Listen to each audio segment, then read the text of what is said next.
Hello and welcome to the show, and it's been a long-awaited show here in Phoenix. I'm out of the snow.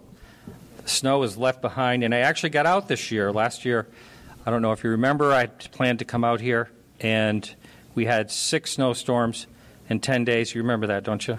And flight was canceled, but I actually booked the flight almost a week early just to make sure that didn't happen. I'm here. And I am here with a full round table. And, you know, I'm going to confuse everyone's names, so I'm just going to have everyone just say their name in the mic. I'm Dean Aliotto, filmmaker. I'm Dr. Bob Wenzel-Gross. I'm Jason McClellan. Yvonne Smith, alien abduction hypnotherapist. Travis Walton. Jim Lowe, attorney, co-author of Yvonne's latest book.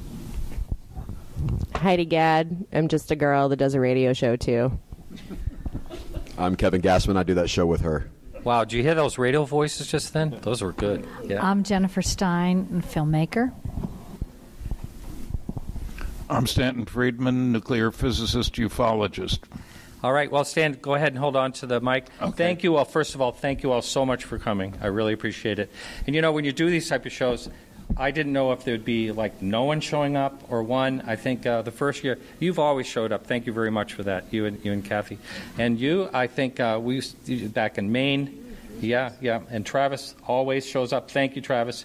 So, anyway, I'm real excited to have this great roundtable. Some people brought in some questions.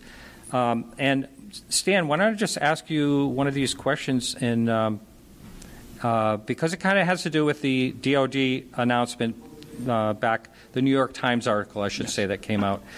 So a question came in: if a mass sighting event like the Phoenix Lights occurred in present time, how different do you think the government and media response would be due to the post-DOD announcement?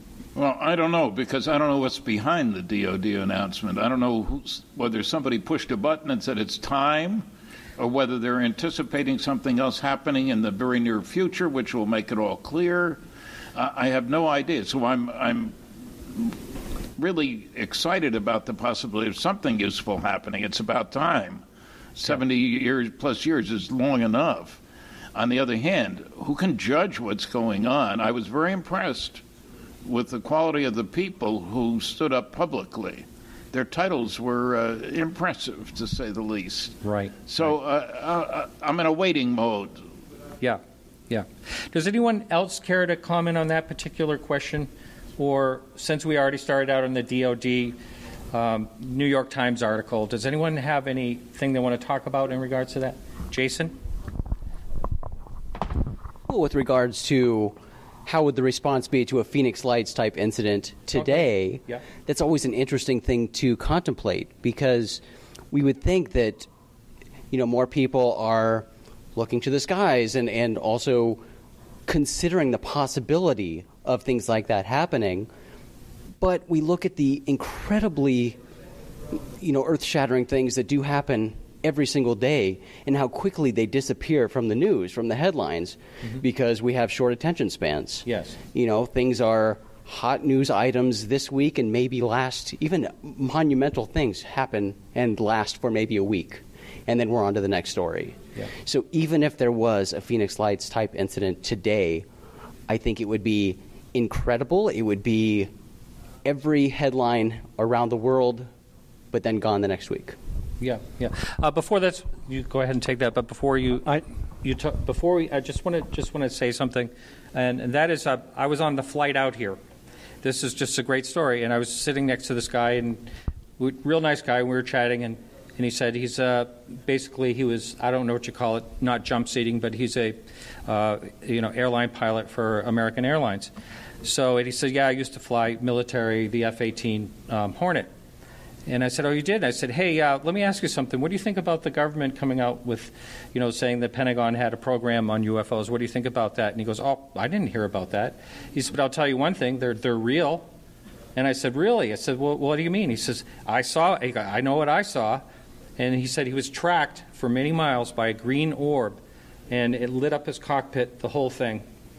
And so I go, you're kidding. And he said he called. There was no radar data on it at all. But anyway, and he goes, you don't think I'm crazy, do you? And, that's one of the topics I want to bring up. We're still fighting that, even though it comes out, in the news and everything. We're still fighting, are you crazy? Because he saw a UFO. Yeah, I just wanted to follow up to Jason. This is Dean. Where'd you get that beer? I didn't know that was an option. I have got water. Apparently not. It's mine, clearly. The one thing that I wanted to talk about that I haven't really heard a lot about with regards to the footage by the New York Times is the cause and effect of it. I think what is of utmost importance is that we take it from this being this kind of strange phenomenon into something that's more accepted. And so when you have something like this that comes out, you have a major newspaper coming out, you're basically saying, yeah, this is happening. It validates it. Does it change anything overnight? No, not really. But what it does is it gets people to go, okay, this is becoming normal. This is now becoming accepted, which is the toughest part, especially for everyone in this room, to convince people of. It normalizes it. I think that's on a good path. I gave my first lecture about flying saucers, and I prefer the title to UFO, incidentally. All flying saucers are UFOs. Not all UFOs are flying saucers. And I worried about it. I gave my first lecture in 1967, a long time ago. And I was waiting for the laughter, the ridicule, etc. And I never got it. I've had 11 hecklers, 2 of whom were drunk, in over 700 lectures. So what I'm saying is, what I have found is that people are ready to believe in flying saucers, but they're worried about other people will think that they're nuts for doing so, not that they think so. So I've had people ask me at the end of a full house lecture, how about polling this audience? Because I had given some Gallup poll data indicating the greater the education, the more likely to believe in flying saucers and so forth. And I said, well, usually it's not my job to get people to stick their necks out. I'm the neck sticker outer. And, well, I don't think anybody would mind. Everybody clapped. So I said, I'll ask 2 questions. How many people think that no UFOs are alien spacecraft? And how many people think some UFOs are intelligently controlled extraterrestrial spacecraft? And I asked both questions, and fewer than 10% said none are. More than 90% said some are extraterrestrial spacecraft. So that accounts for the fact that I haven't run into this laughter curtain, this sphere of ridicule, et cetera, et cetera. People given half a chance will say that they're interested in the subject, they believe in the subject, they've had a sighting. But I've checked audiences at the end of lectures. How many people here believe they've seen what I would consider to be a flying saucer, having defined my terms earlier? And just raise your hand, and I'll just point and count, no names. And I do that, and it's typically 10% of the audience, which comes as a surprise to the people there. But then I ask, how many of you reported what you saw?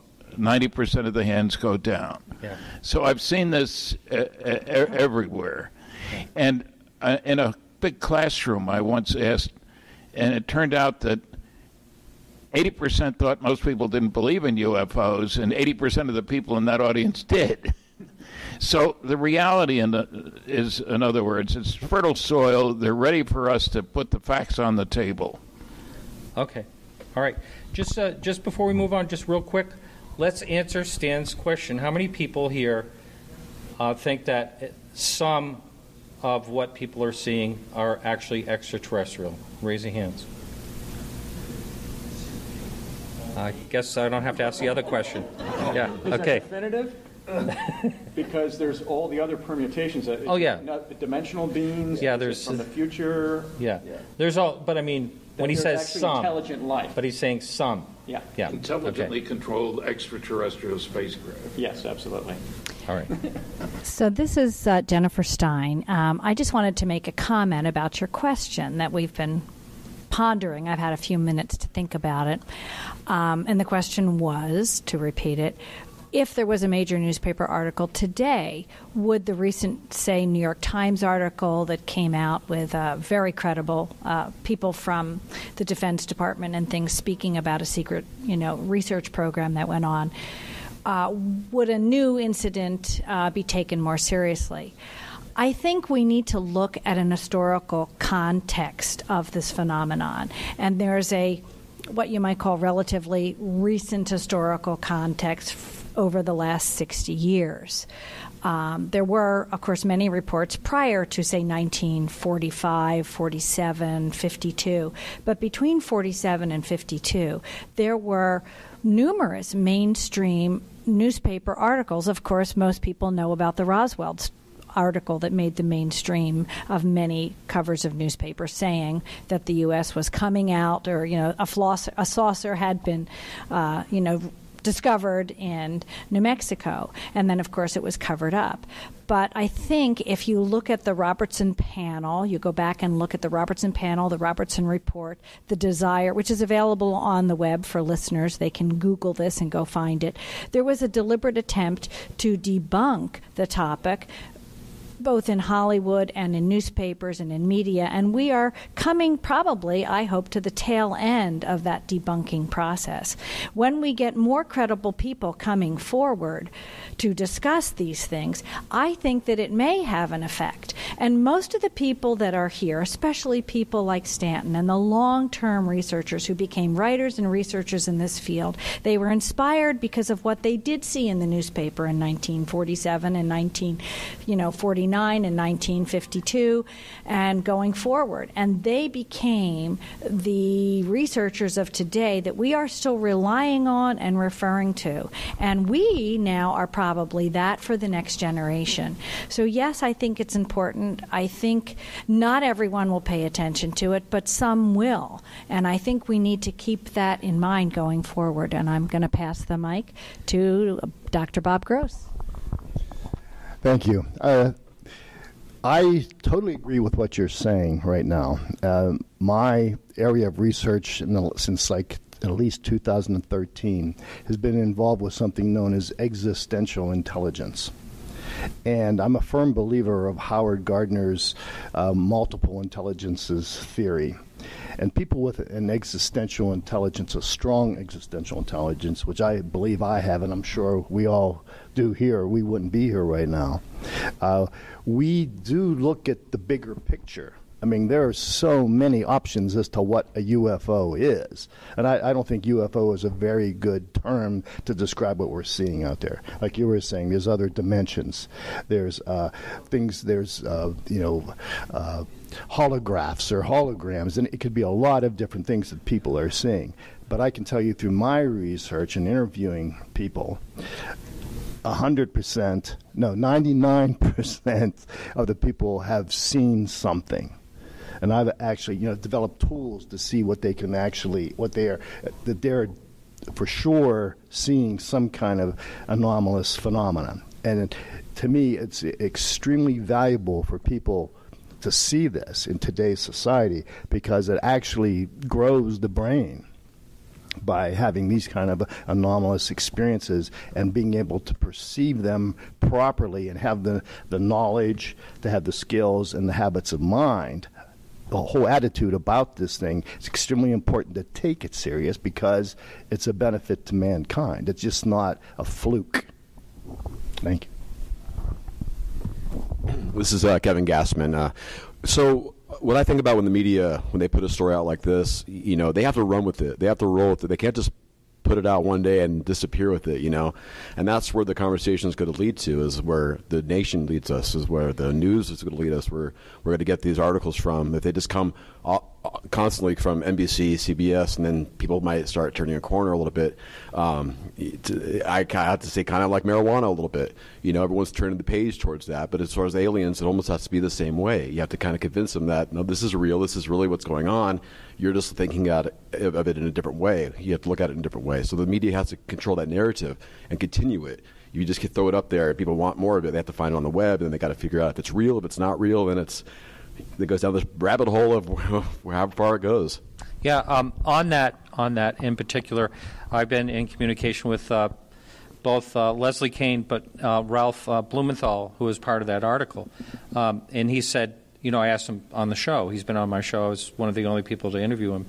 He said he'd be on the show again, but he says, hold tight. We have more coming out, and it's all being directed by the New York Times. So they're kind of on top of it the way they want things to. They don't want it to die either, because it was a really big deal for them. I mean, they have a lot of big news all the time. But like Jason said, things go away so quickly.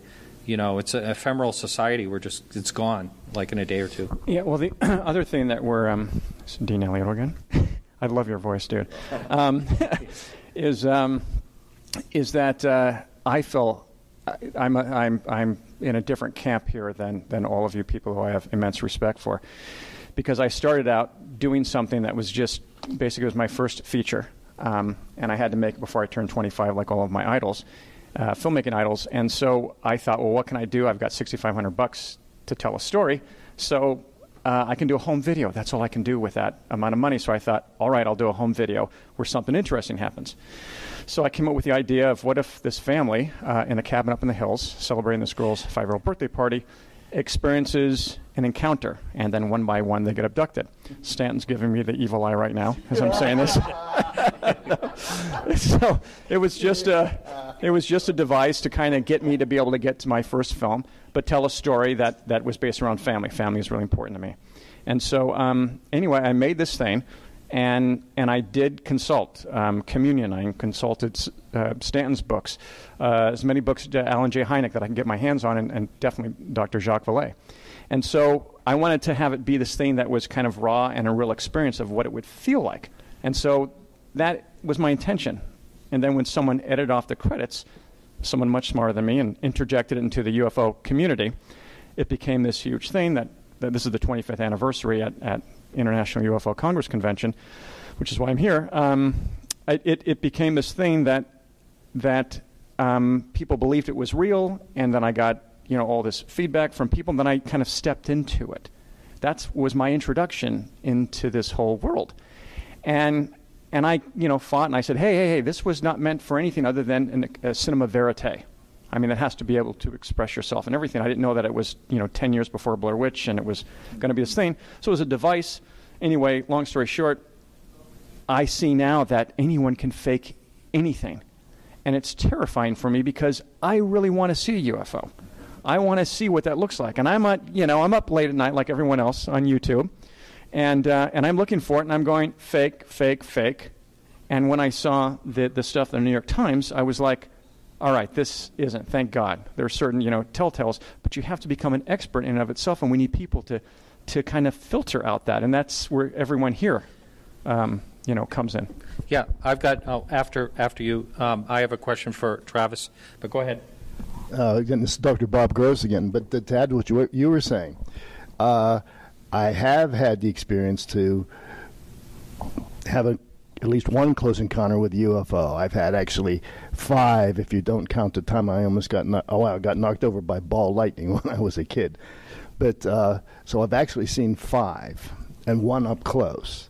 And I must say that I have got to say that I can't say that any of those were from another planet.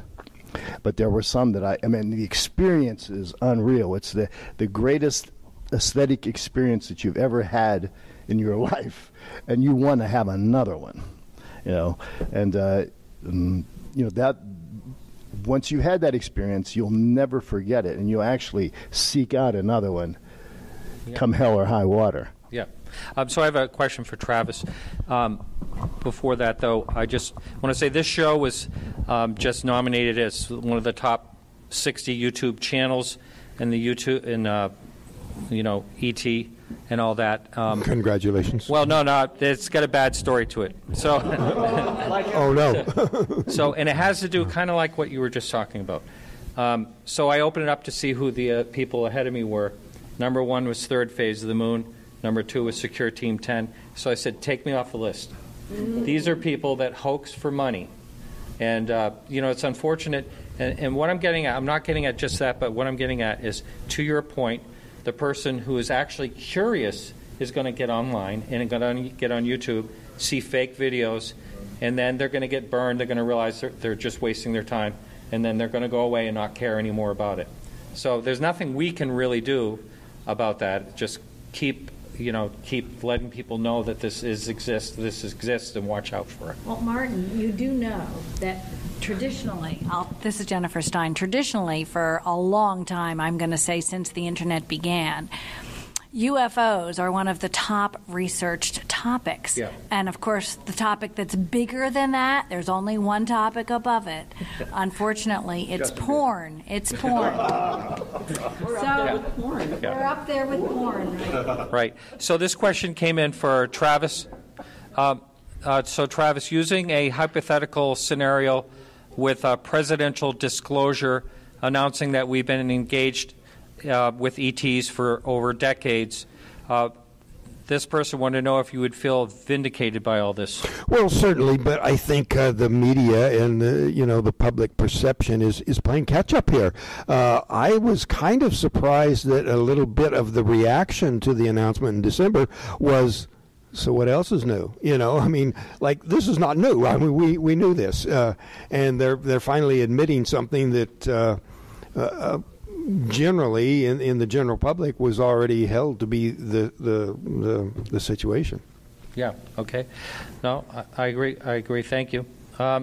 It is what I am concerned about the most is like I said, and what Jason said too, is that it's just going to fade away and just be another story. And it's the only thing we can do is just hope for more information coming out and more films.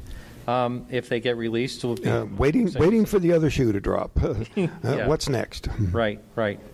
Anyone else on what we were talking about, or should I move on?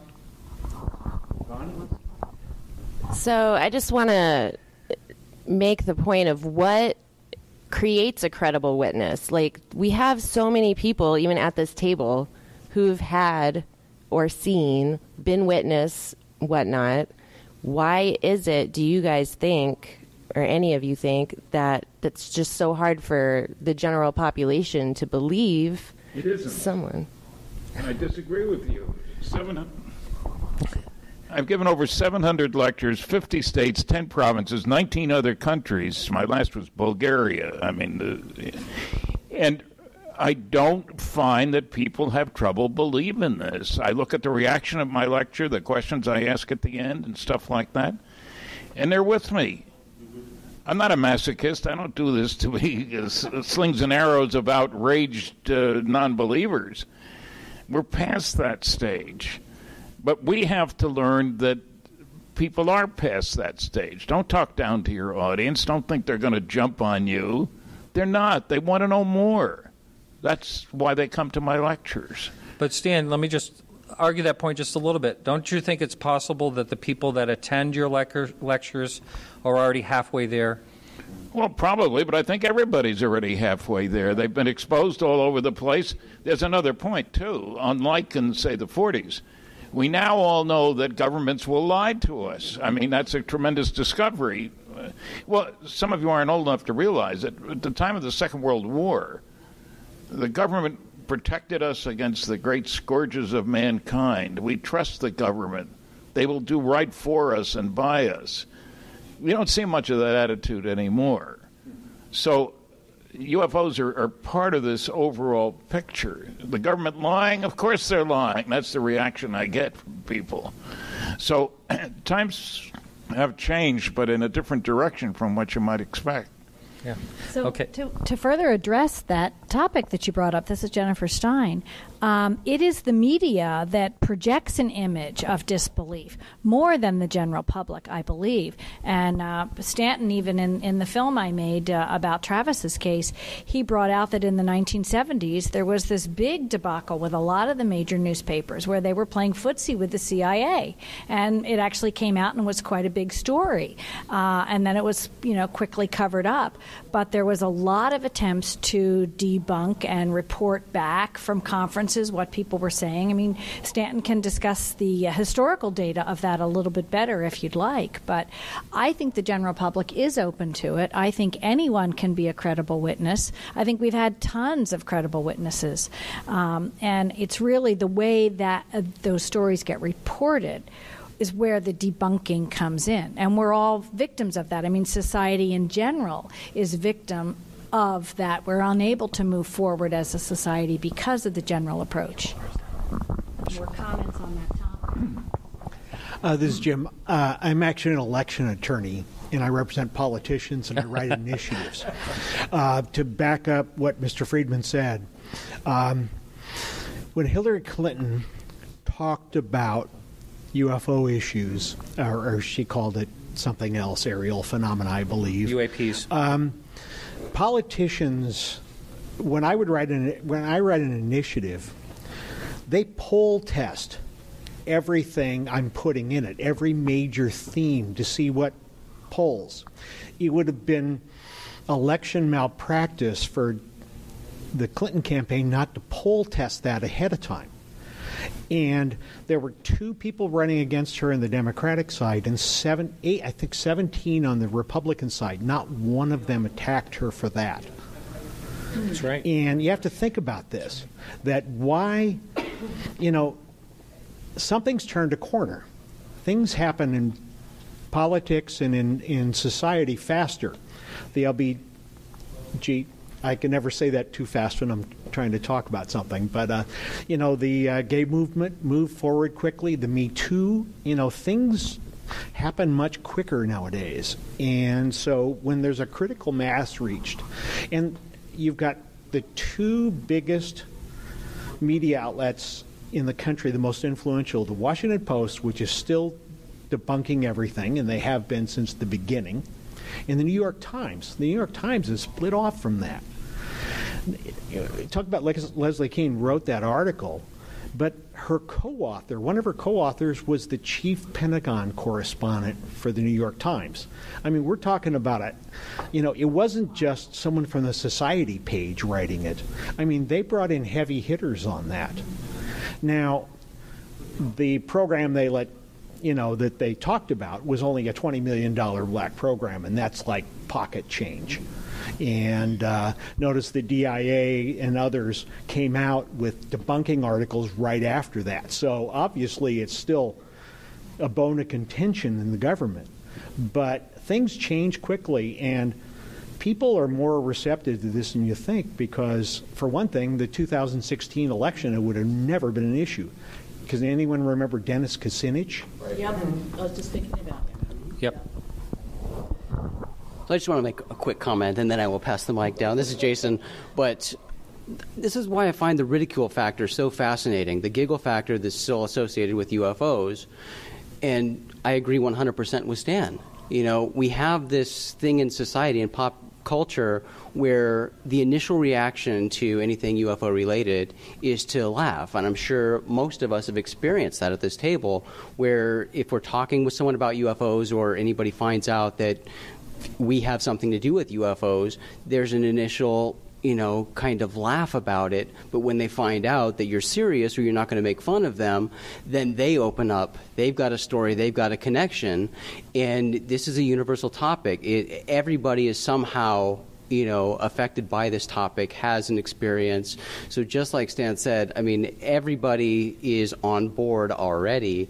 For some reason, there's still this layer of that giggle factor at the beginning, but you get beyond that and people are on board. I think it's a nervous giggle. I think so. I think you're exactly right. Speaking of nervous giggles, this is Bob Gross again. But one thing that I wanted to throw out, my recent research that I've been doing involved quite a bit of research on an organization known as the NRO, the National Reconnaissance Office, which is a government organization. And in reading a lot of their reports, I strongly believe, and they actually claim what their function is to help keep top secret satellite programs secret. So when you throw that into the mix, I think that puts everything in perspective, what we're talking about. Okay. Again, the challenge is every time you come out with this, it's almost like the bots are, not Russia, well, maybe, come out and they start flooding the market. Oh, you want more of this? And then they start doing that. It's interesting how everyone gets hijacked. Yvonne Smith got hijacked instead of Stan Friedman when I did the remake Alien Abduction Incident in Lake County. And after I was removed from the project, they came in and shot real UFO researchers and intercut them into the footage, which I think was a cause for maybe a lawsuit at the very least. But it also was, I mean, when I saw it, was the first time everyone else had seen it. The foreign version, the 2-hour version I made, is intact, still stays out there, but the 1-hour version is the one that you guys were co-opted into doing. And I've always felt like crappy about that, and it was great to see Stanton and apologize to him. I don't think he remembers it, but at least I feel better. Yeah, exactly. But it's funny because it really is this, it's more than just interest. It feels like it's primal. I mean, I can remember as a kid always being interested in this, from, In Search Of to that show UFO Project that was like the Blue Book Project. And it always just felt like it's ingrained and feels like it just needs to be kind of part of, like, you got sci-fi and then here's something else that isn't sci-fi, which is, I'm starting this thing called aliencontent.com. And it's all alien programming, from features, series, documentaries, and it's meant to be just that. It's meant to be something that is accepted as Sci-Fi Channel. It's something where you go and you say, great, let's explore, and let's do this intelligently and, most important, responsibly. All right. So I'm going to suggest that maybe is there a topic that anyone can think of that they want to speak of in general? Well, I have a comment that further continues this train of thought. Okay. We're talking about people wanting to research this topic and the historical perspective on it. What's different today about, say, 1950 is the internet. And what's happening in the internet very, very rapidly is that media is changing overnight. We are now having streaming television programs available online and many independent streaming channels that are specifically targeted towards covering this topic. Even the former coordinators of this conference, Open Minds, had their own television station. MUFON TV now has their own television station where you can go and watch lectures and things like that. There's many of them coming up. Zohar TV in the UK has fascinating programs. So what's unique about this period of time that we live in is that people who are really curious can put their fingertips on the data that they want quicker than you could say Jiminy Cricket. You Googled a couple of words, you find 5 or 6 links, and boom, before you know it, you're right at what you're looking for. And it could be data that's 30, 40, 50 years old. It could be interviews of people who aren't even alive anymore. So as we move forward, things do change, and the culmination of body of human experience that you can access and learn from is hugely important. And it has been for me. I feel very grateful to be alive at this day and time, and I hope I can continue to contribute to that body of knowledge as a filmmaker and as a researcher. So, thank you. This is Kevin Gassman again. And I totally agree with what you just said. The niche is there, and it's been, just whittled down, and everyone knows where to get their UFO information. Is what I'm trying to say. The fact of the matter is that it's a conversation that needs to be out there every single day. I mean, this is, I think, the biggest important question to mankind. Shouldn't we all know what the answer is? Shouldn't we all be discussing this in some way or another? And it's not. It is on certain smaller levels, but until it's on a mankind level, on a humanity level, will things change. Until then, it's just going to be something that's going to be on the black market, if you will. And you can find it over here, but is it real? Is it not? That's your own, up to your own scruples. Yeah. All right. Well, I'll pose a question to everyone here. I'm a professional. What I do for work is, and I know a number of people here are also. How do you deal with the topic when it comes up, the ridicule factor, if there is some, or perhaps a missed opportunity or something? Because I've had it happen to me. Someone searched and saw that I did a UFO show, and I lost out on an opportunity. So how to deal with that? I don't know if anyone wants to tackle that at all. It's just something I've Travis, you're a good example to hand the microphone to.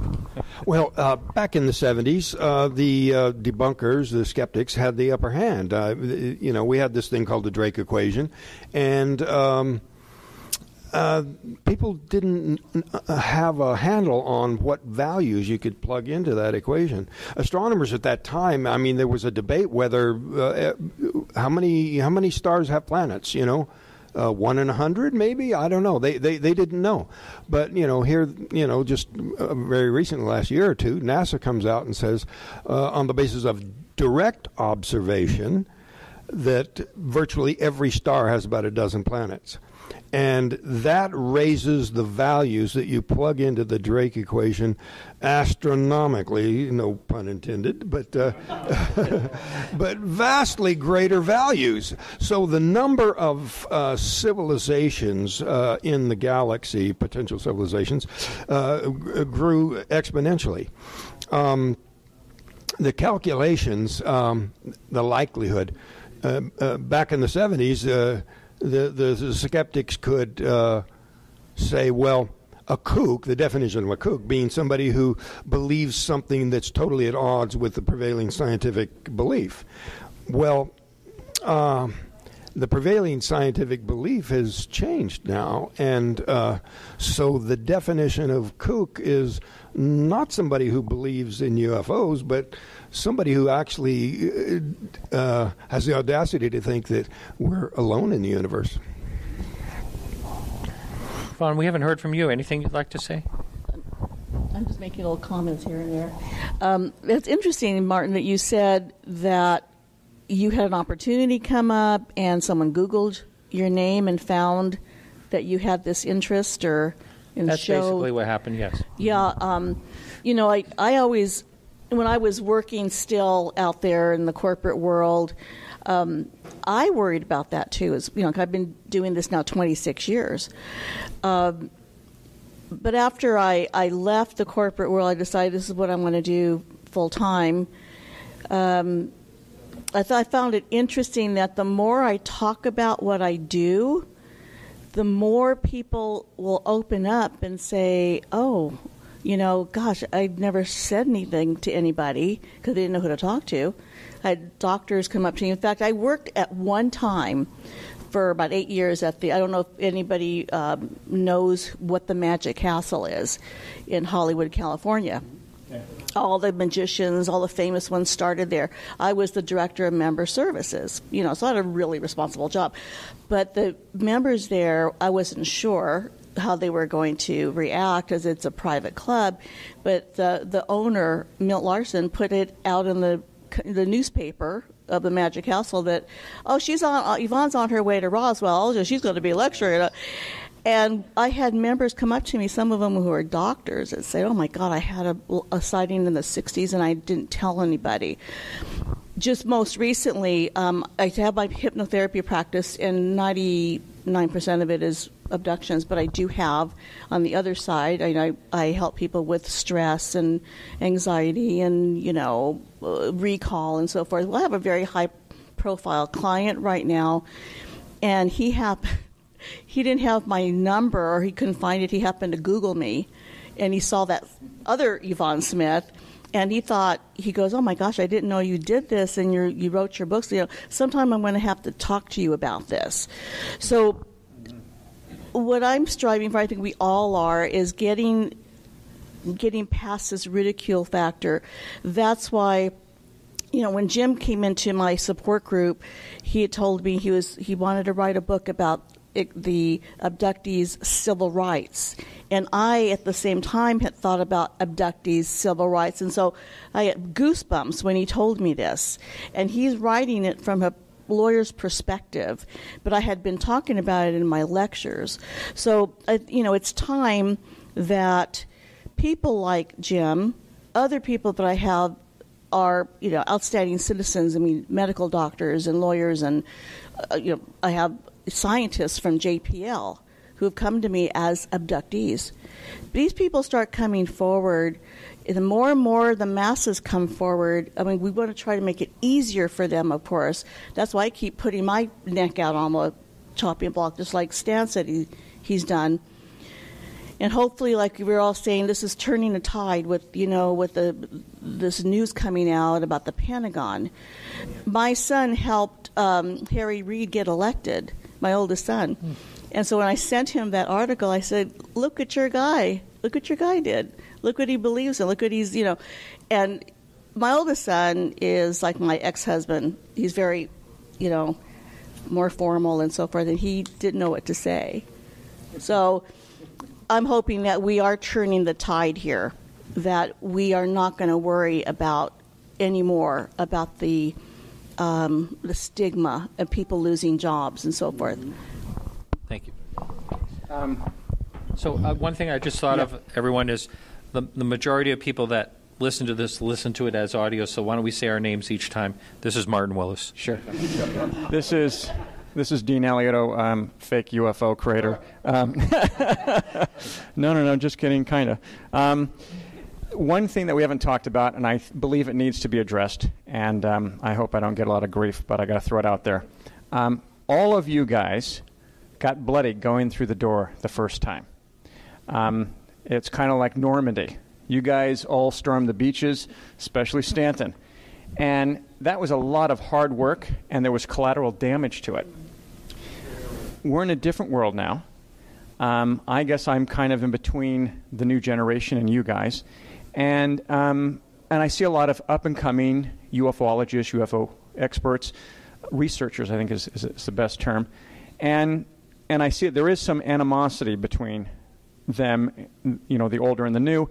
And my feeling is people like Tom DeLonge and Jeremy Corbell and his Patient 17, which is a really good documentary on alien implants. These people are working on continuing the legacy.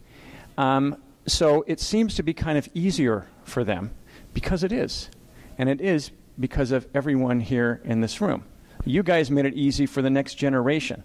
You guys, there were casualties left and right on the beaches, but you guys paved the way for them to come in. And so I think all of us kind of need to pull together, making sure that people's motivations they're coming from the right place. But barring that, I think that we all need to, we'll be stronger if the pyramid is, the foundation that you guys have set, and they continue it. And hopefully we'll see more and more, and then it'll become something that is just this generational thing that is now accepted. And now we're dealing with, okay, so what is this? Not, is this real or not? That's already gone. Now we're, next level here. It's Kevin Gassman. We talk about, I did radio for about 15 years before I jumped into talking about aliens. I was a rock and roll DJ, and, well, still am, But I didn't really snap to the fact that I was coming out of the alien closet, to come out and say that I believe, or I love talking about this subject. It's fascinating. So when I meet people, maybe being from the radio, rock and roll radio DJ side, is I'm meeting more people who are more accepting to what I talk about. 9 times out of 10, like everyone said, when you meet someone, after you tell them what you do or what you're into, they're going to come right back and say, well, I saw something. This happened to me, or something that happened to my family, or this and that. You're always going to get something. So I think people feel more comfortable when they hear someone that's in the field say that it's okay for them to come out and say what they feel. The normalization of it all through Ancient Aliens on TV and all these different shows that are coming up and what have you is getting, I think, connecting with people in a way that they're going to feel like they're not alone in what how they think and what the overall scheme of things is all about. This is Bob Gross again. I think that's extremely important what you were just saying. I think as more and more qualified researchers come into the field and looking of what's out there, because I've got no doubt in my mind that the people I've talked with have experienced something. There's no doubt whatsoever. And I've got people that have come to me because I've a doctorate and I've seen UFOs, and I'm admitting that I have. I've got people that come to me with stories about abductions that I can't tell anyone. And they are very well-known, well-to-do people. It's not just the average guy, on the street that gets abducted. You would be surprised. I'm just amazed what I know, and I can't even really share that. But as more people, I think, open up and admit to either believing in, and maybe UFOs isn't the right term anymore, but there's something out there. When you take a look, in fact, some of the research I did, I was running across, I think it was 2001, that NASA found a cold spot in the universe that could have been an opening for the multiverse. So there's other stuff out there that we have no clue about yet. But I think it's important to gain people's trust, and I think there's legitimate people like us that people can trust. And I think as long as we're out there, they'll come forward. Before you pass that, well, we can go back to Bob. If you're up for it, I would love for you to talk in a nutshell about the Kecksburg. If you can possibly do any type of nutshell, or just a big nutshell. Yeah. Okay. Then Jason, you're next. And hold that thought. I'd say maybe speaking nutshells, I guess Kecksburg case was a big acorn. Okay. I studied a semester at Second City in Chicago. Can you tell? And I don't even drink beer. Wow. Okay, well, the Kecksburg case, just very quickly, it happened back in 1965, and an object was seen in the skies of Pennsylvania, and it was doing things that objects shouldn't do. It wasn't drinking or anything like that, but it was coming in at an irregular angle, and it had a trajectory that was very strange. And then actually, I talked with people that actually saw it flying. It was like this ball of fire, and then it landed in Kecksburg. But it would stop, it would turn, and do things like that. Well, then eventually, it was thought to have been either a UFO or a deep space probe of some type, or it could have been like something from another country. And basically, for 50 years, the whole thing went unsolved. And there were a lot of clues that people weren't looking into. And I did happen to look into that. And I firmly believe that I have a preponderance of both direct and circumstantial evidence that what people saw was a Corona satellite's film bucket, because film buckets are gold and they're acorn shaped and they're shiny and so forth. And it would have had the capacity to, with its recovery vehicle, it would have had the capacity to make those maneuvers. So the thing that put it in the UFO category was its ability to have a strange trajectory. Well, now, if you would have known about the Corona program, knowing that they had those capacities, you would think, there's another one of those film buckets again, because they lost more than 40 of them, and so that's kind of it. And it's a great experience. I think, and there was, I believe, a nuclear experiment on board that film bucket, which makes it even more dangerous than a UFO could have been. So you think it still would have been an exciting thing to see. But that's kind of, I hope that was it in a nutshell. That's beautiful. Thank you. All right, thanks. Jason, so continue on the last thought, right? Yeah, well, now I feel bad interrupting the Kecksburg conversation, but just going back to Dean's comments and responding to those, I love that you mentioned Jeremy and Tom in the same sentence. They would both be happy about that, but they're both my friends, and I love them dearly. And I actually worked for Tom and To the Stars for about a year. So I have nothing but love for those guys, and Jeremy's doing incredible things. But, in my experience, and it's probably a decade now that I've been heavily involved in this strange and wonderful field of UFOs, I do want to say that I've had nothing but support, encouragement, and love from veteran UFO researchers. One of my early memories of having interactions with people is getting margaritas with Travis. It's a very welcoming community, and something that I love every chance I get to highlight to people, wondering about interactions with people within this field who have differing viewpoints even. Facebook paints a picture that we're all at war with each other if we don't ascribe to the same beliefs, and that may be true for some, but I personally never experienced that. We do have our differences. We have our own individual beliefs about things, our different ideas and thoughts, and coming to events like this, like the UFO Congress, are a fantastic way to understand that we're all playing the same game. We're all searching for answers. We're all human. It comes down to it. We're all human, and humans have our own experiences that we reference to, the different ideas we have, and the veterans I've encountered and worked with over the years have been nothing but welcoming and supportive in everything I've done. Great. I'm going to ask you to continue on here. I have to take care of the camera or we're going to lose it pretty soon. So I've got to figure a way to get it charging. So, I can add to that. Okay. So this is Jennifer Stein. I will second what Jason just shared. I went to my first MUFON conference in 2000, encouraged by a friend, Ruben Uriarte, who I'd made a crop circle trip with, and I said, I want to join, I want to learn about MUFON. Do we have a chapter in Pennsylvania? I went to a conference and found out at that point we didn't. And Ruben bugged me enough to start a MUFON group in Philadelphia. I said, well, I don't want to start one. I just want to join one.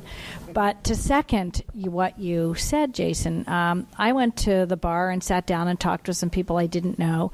These were ex-military people who were very friendly. They shared with me sometimes their own stories, but sometimes they were sharing to me or with me stories that they were allowed to tell but weren't their stories. They were somebody else's stories because they were still under oath or under some sort of security clearance that they couldn't share their own experience. But they said, I'll tell you someone else's experience that is as profound as mine.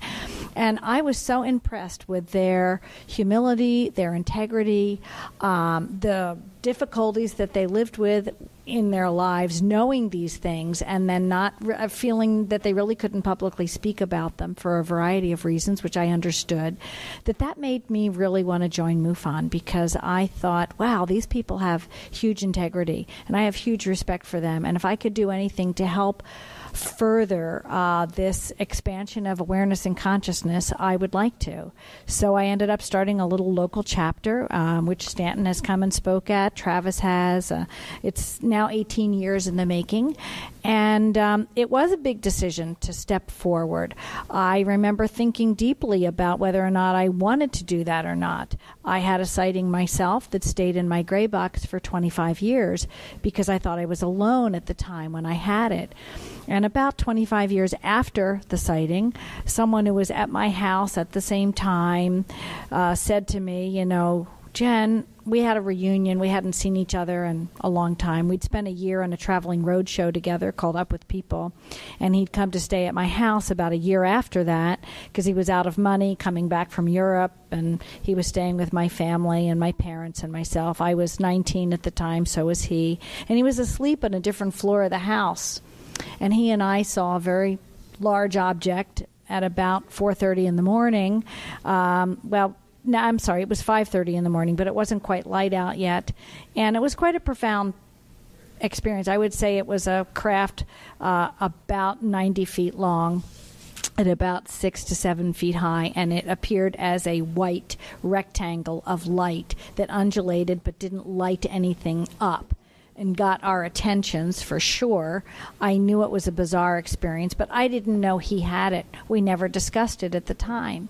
So for some reason, I was journaling at that point, and I wrote it down as a dream. But yet, after this experience, I was so freaked out, I ran into my mother's room and discussed it with her. She asked me if I was on drugs, right? I went back and laid down, thinking, I have to write this down. I can't go back to sleep. But I was so freaked out when I realized I'd lost about an hour and a half of time that I couldn't wrap my brain around what had just happened. But sure enough, I woke up at about 10:30, 11 o'clock, as most teenagers can do, and I wrote the whole thing down immediately because it was fresh in my mind. So I had it journaled, and 25 years, and I always went back to it. And I said, well, I talked to my mom. My mom said yes. I came into her room and woke her up and asked her if she saw this craft, and she asked me if I was on drugs. So I knew that part was real, but I didn't know the actual experience was real. But if I hadn't journaled it, paid attention to it, written it down, and pondered it for 25 years, when my friend asked me what happened when we had that experience, I dropped my wine glass. I started to cry. I backed up. I said, what are you talking about? And I said, in fact, don't even play with my memory. You go write your story down in the front yard, and you take your glass of wine and your cigarettes, right? And I'll go write down my story in the backyard. And then we're going to read each other's stories because I don't want you messing with my memory.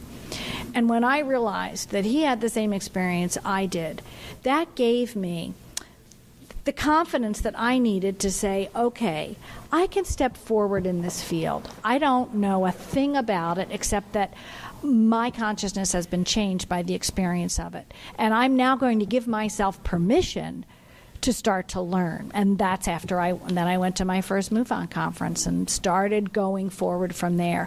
So my point is, you have to know the firm ground under you. We can all be teachers in this field, even people in the listening audience who have had experiences and they don't know what to do with them. Not to be frightened by them, to, like some people when they finally get cancer, right? It's usually a door opener for many changes in their life, and they can be profound and beneficial changes. It's all like what Dr. Michael Carter just said in his speech today.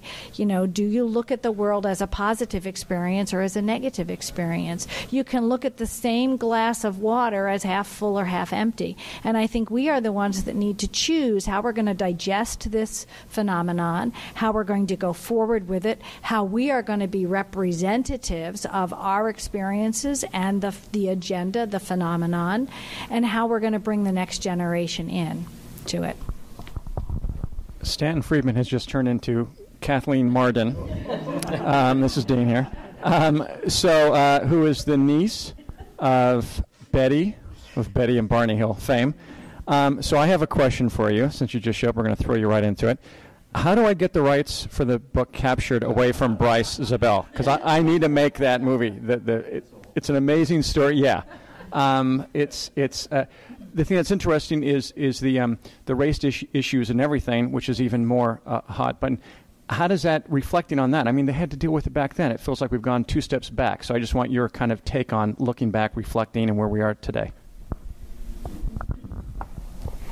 Looking back to when this first happened, I was 13 years old, and Betty called my mother and said, last night on the way home from our vacation, we saw a flying saucer, and it came so low that we're afraid that we might have gotten radiation poisoning or something from this. They took long showers. I remember them. We were a close family. They lived about 20 miles away from my childhood home, but we were at that house within a couple of days from the time that happened. And I remember Barney being so sort of reflective and quiet. Usually he was a really gregarious kind of guy, the kind of guy that every kid wants to see first because he's going to make you laugh and smile, and took a lot of interest in us. He was a little different that day, and he and my father sat quietly in the living room. Barney was waiting for another phone call from Pease Air Force Base. And he told my father about the beings that he saw on the craft. He always had memory of being very frightened that they were going to capture him, they were about the size of a pencil, I guess at arm's length, the way they looked to him as he stood looking up at them. And they were dressed in black, shiny uniforms, and he said that they were somehow not human. So there was a lot of concern, and I think that the fear that Barney had was the result of that conscious, continuous memory of actually seeing them on that craft and feeling frightened. Betty didn't feel that because she didn't see them. She was in the car. And she didn't become frightened until she and Barney ended up on a back road somewhere, and they had the missing time, but she didn't have conscious recall of that. And so, I can see why he would have been so frightened, why he had so many physiological problems, and psychological problems related to the emotional response he had. And why she didn't, because they had a different kind of experience. He felt threatened immediately. And I think that if Betty had the same kind of experience, she would have. But she was different. We talked with Betty that day. We went out and saw the shiny spots on the trunk of the car where the craft had made the buzzing sounds, and that the spots actually... According to Dr. Bruce Maccabee, he said there must have been counter-rotating magnetic fields around those spots. And we've seen that in other MUFON cases as well. So looking back on all of that, I think of how the confusion, the desire to learn more, particularly on Betty's part, the desire by Barney just to try to put it out of his mind because it was so disturbing to him. And what led them to go to Dr. Benjamin Simon, and how happy they were after that. That they were very interested and involved in the civil rights movement, but after he saw Dr. Simon, he was appointed by the governor of the state of New Hampshire to the U.S. Civil Rights Commission's State Advisory Committee. He was able to step forward and be very active in the civil rights movement. And in the poverty program, too, in the state of New Hampshire, Sergeant Shriver gave him an award for the work that he did through the Office of Economic Opportunity. And they were just shining. And the three of us were invited to Lyndon Johnson's inauguration because they were good mentors for me as I was growing up. I was a teenager. And to think back to those days was just wonderful. It was a great experience until their story was published against their will for 5 nights in a Boston newspaper, and their lives were shattered. I feel like I'm going to cry now when I think back at it. That they fled, they came to my grandparents' house. I grew up across the street from them, and how we sat down as a family and talked, what are we going to do next? And the decision we made was that they should go forward and they should tell the public what happened. And the reason for that was that the cat was already out of the bag and that it had already been published and it wasn't completely accurate. And so they decided that they would step forward. But I think that it had a really strong impact on Barney. And I saw his health decline again, particularly when people didn't believe it. And one thing that was so difficult for him was to be a strong, proud man, telling the truth and having people attack him and belittle him. And that became so difficult for him. And I think that might be part of the reason that he died at age 46 from a massive cerebral hemorrhage. Thank you. Thank you, Kathy. Travis, I'd like to ask you, because I know I had a conversation with you at one time. What did Betty mean to you? She really figured prominently in my adjustment to what had happened, because Dr. Harder had worked with her, and he was doing the regressive hypnosis on me. And he put me on the phone with her, and she had some words of advice that were really helpful to me in the whole process of adjusting to the experience and to people's reaction to hearing about it. Yeah. And speaking of that, when I mentioned earlier, I was talking about the ridicule factor and stuff like that. How has that been in your life? Well, that, was just so thick you could cut it with a knife at the time. It was all there was, Go out in public and you'd see people, looking sidelong, pointing, whispering, that kind of thing. And nowadays it's completely, done a 180 from that. Every time I go out, I get positive responses from local people. Yeah. Now, I know Jennifer worked with you in a movie, but The Fire in the Sky, that's something, it seems like everybody knows that movie.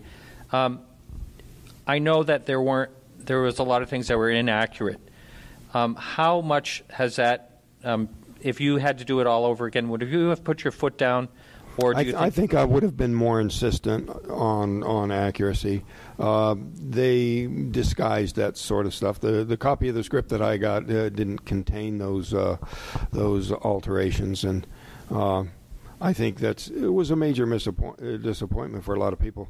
But it was a landmark, for the first time Hollywood ever, took a real life case and dramatized it in a way where people could sort of identify with the people who had experienced it. Yeah. And back to Jennifer, what was your, when you decided to do that, did you want to set the record straight on some things when you worked with Travis on that documentary? Well, I have to confess, making that film was a bit of a process of self-discovery. I didn't start out making a film. I met Travis at the Roswell Conference in 2010. My dear friend Peter Robbins introduced us. We had dinner together, had a bottle of wine and a couple of beers, and I had done some conference organization till that point in my life. I'd been in MUFON about 10 years, and Peter and I looked at each other and said, Travis, your story is just as important as the Roswell story. And Roswell has over 10,000 people that show up on an annual basis to this small little town. It's a huge economic boom for the town. You live in a small town, Snowflake, Arizona, in northern Arizona. Why don't you work at putting a conference together around your story? People should know your story. And so we started coaching, and Travis was all for it. He was like, sure, if I could get some people to help, and basically Peter and I said, okay, we'll help. And I said to Travis, what do you want to do? What's the main thing that you see? How do you envision your conference? So how can we best help you meet your goals and your dream? And he said, well, I want to take everybody up into the forest at night to the place where I was abducted, and I'm starting to think, okay, this is November. It's northern Arizona. I'm not belittling Travis's desire in any way, but as a conference organizer and someone who has insurance, for events, I'm thinking, ooh, this could be strategically a difficult nightmare. And what if it snows and we can't get people there? And what if somebody goes off trying to find a bathroom and it's dark and they get lost and they get attacked by a wild boar or a coyote, So I said, hey, how about we have a plan B, just in case we can't get there? So Travis thought that was a good idea, and we didn't know how we would use it. But I flew out there with another film producer from the Philadelphia area named Bob Terrio, who ended up being a co-producer on this project. And we first produced something called Tracking Sky Fire. And what that was the different boys from the crew who were living, who agreed to come down on their summer vacations in August, meet Travis, meet us, and we would do walkthroughs and encounter their experiences, their memories with Travis in the forest. So we shot that in 2013 and edited this piece together that we could use as a plan B in the event we couldn't actually take people to the forest because of logistics or weather issues.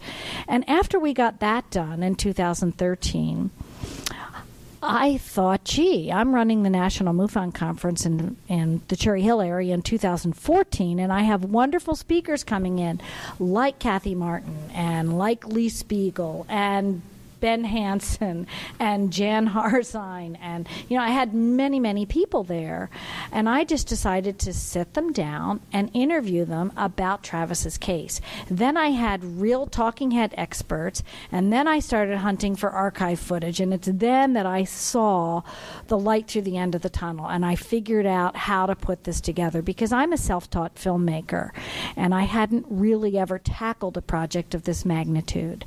And then I really pushed to get the film into the Open Minds Film Festival in February of 2015, which would be almost one full year, 9 months before the 40th anniversary conference we were planning.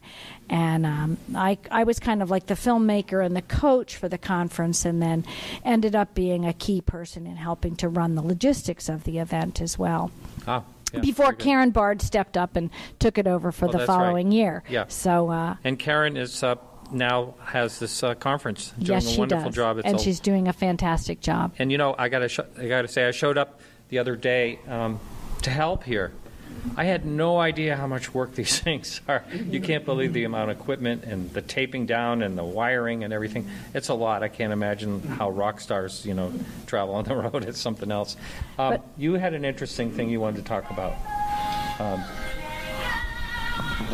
Someone's phone is going off in our audience here. Let it go. That was brought to you by Disney. You have commercials on this. I didn't know that. Yeah, cool. Yeah. All right. Got to have someone, pay the bill. Okay, so I've never seen a UFO, and I'm getting the idea that everyone here has. So when I got invited by Alejandro and Karen to come here, I thought that'll be interesting because I'm still that skeptic and that person that hasn't. So my girlfriend, Allie, and I, we live in Silver Lake, and we're walking around the reservoir, and I'm talking about, I'm going to go to this festival, it's going to be this, and I don't know, and I'm terrified and scared, and I've never been before, and I hope I don't get, hung up on my, abducted. And so we're talking about it, and then we talk about something else and come around a corner and look up, and I saw something, I don't know what the hell it is, and I'm thinking, it's a drone. Because there's so many drones. Filmmakers are out there shooting all over, and I want to get a BB gun and shoot them down. And so I see this thing, and it's shiny, and it's like a little ball, and it keeps going down, up and down, then it disappears and pops up at another section. And because of what's his name, Steve Jobs, I have my iPhone, and I pull out my iPhone, and I film this, and I'm dying to get someone's opinion. Now, I'm going to debut this tomorrow night after the screening of UFO Abduction. But I'm going to give you guys a little sneak peek. Can you aim it that way first? Just see that? No, or you can't, or you can't. You know what? Maybe. You're right. Yeah, Jason's right. You're not going to see that. We'll have to do something like post something later. And I hold it close to the Yeah. All right. So the listener... we will put that in the show notes eventually. Yeah, they may say, it's not anything, so you may not even want to have this on there. So, all right. This was in Silver Lake, California, and literally it was like 2 days after Alejandro said, come on down to the convention, so I blame him. All right, here we go. Okay, so a helicopter goes by, which is interesting. Okay, so...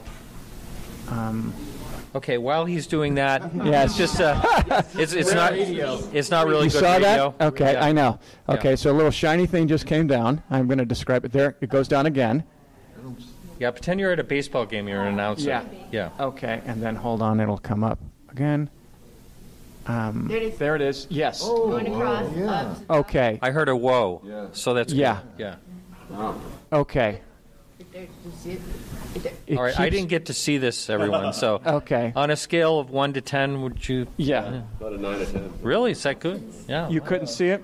right. Here. I grew up in Silver Lake. Oh, you did? Well, then you should know these guys. They should have been going to you. They went to... I'm over for you. They went to the wrong place. Yeah. So I'm just curious, because you guys have much more experience than me. am I no longer a UFO virgin or what? All right. No, this is Kevin Gassman and Heidi Gadd, too, both of us, when we did a show one day, and afterwards we went and looked in the sky. For some reason she saw it, and it was almost like exactly what you explained. It was a ball in the sky, and then it was going up and back, up and down, and then another one came out of nowhere, and then somehow a plane came from that area. Like maybe I've heard of morphing. I don't know how you guys even think or what you think about that as far as an actual orb changing into a plane in the sky. Oh, well, there's a lot of cases. Okay. There's a lot of cases where people have talked about objects changing shapes. For instance, Rendlesham Force, the thing that turns into, bursts into 5 lights. Someone else I know that actually is not in the UFO field saw something look like a box, flew up, and then burst into 5 lights. There are a lot of cases where it's morphed into something else. Yeah, well, this was midday. This is 4 o'clock in the afternoon. I mean, we saw this thing, and It was right after we did our radio show, actually. yeah, right. Yeah. So it was really weird. Maybe they're listening. Who knows? So what's the consensus here? I was going to say, from what I've seen, like similar videos, a lot of those, to me, that looks, and I just saw a little bit of it, it looks more organic than it does mechanical, practically. Yeah, sure. And there's those type of phenomena out there that are natural phenomenon that glow like that, but that looks a little more organic than mechanical to me. Interesting. All right. We just go ahead, Jason, but just 1 second. So Nick Pope is joining us right now for just a minute, and he doesn't have too long, so we're going to get the microphone right over to him. I'll be quick, and I'll give it to Nick. Yeah. But I mean, I've looked at and analyzed thousands of UFO videos over the years, and I will say that is genuinely of interest to me. I agree, it does look sort of organic. It's cool because you do see a helicopter in the same video. You also see a bird, and this clearly is not a bird. It's interesting to see how it moves. It does not move as a typical drone would move, so it is certainly something of interest. But I do want to point out to you quickly, don't assume that you're in company of people who have all seen UFOs, because, correct me if I'm wrong, but Stan has not seen a UFO, has he? No, he says that he has. Right. So many of the leading UFO researchers have not seen UFOs themselves. But he has had missing that's time. an interesting point. Yvonne is raising her hand. No, saying she hasn't. I haven't. Yeah. Okay. Welcome to the show, Nick. Thank you. Yes, so a pleasure to have you here. And we were discussing, and perhaps we can get your insight on this, what has changed basically since the December 16th article as far as people relaxing more, taking the topic seriously. Any changes that you want to talk about that you've seen? Yes, I think this is a massive story. It has arguably taken ufology, if I can use that term, out of the fringe and much more into the mainstream with the media.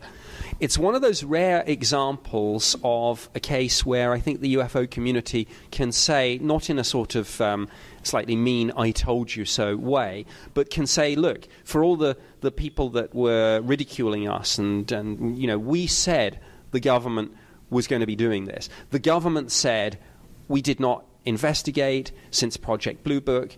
If you ask any agency right up until December 16th, they would say, no, we're no longer interested in this. We don't investigate. There isn't a program. Turns out they did. There was. So this is a huge deal. I mean, it's an absolutely huge deal. Having said that, I think when I came in, I heard you discussing some of the videos. I'm going to be a little controversial on this. I find, in one sense, the videos almost the least interesting aspect of the whole story. The much more interesting question is that they had a program. I mean, in fact, anyone who's studied UFOs, and particularly even, I go back to Project Blue Book, but the work that I did in the British government for the Ministry of Defence, I mean, yes, pilots see UFOs all the time, and from time to time they're tracked on radar, and occasionally we get gun camera footage. So in fact, the video aspect of the New York Times story didn't surprise me at all, and I don't think it surprised any of you. We've seen this. We knew this. The real challenge, I think, is where we go from here, how the UFO community responds to what I think is a tremendous opportunity. Now the UFO community is pushing on much more of an open door with the mainstream media. It's no longer these crazy people who believe in flying saucers. It's these people who said that there was a secret government program and turned out to be correct. Let's use that somehow. Let's use that to reframe the debate about UFOs, to re-engage with the media and get a story about this, or not just a story, but a series of stories, a more general treatment of this, not just as the little jokey item at the end of the news program where they kind of play the X-Files music and have a little laugh. And there was, of course, some of that with the Pentagon story. You can't entirely get away from that. But let's kind of try and move away from that and have a conversation about this. One of the next interesting things that's going to happen with this story is that the first tranche of Freedom of Information Act requests are going to get, they've already gotten holding replies, but they're going to get substantive replies. Will they get some of the information and documentation? Will they get, for example, some of the very specific things that have been mentioned, like the government contracts under which Bigelow Aerospace got this particular work? Will they get, for example, the 490-page report that the Post reported that ATIP had as a sort of crown jewels? This is the best of the best in terms of cases, not just from the US, but from all around the world.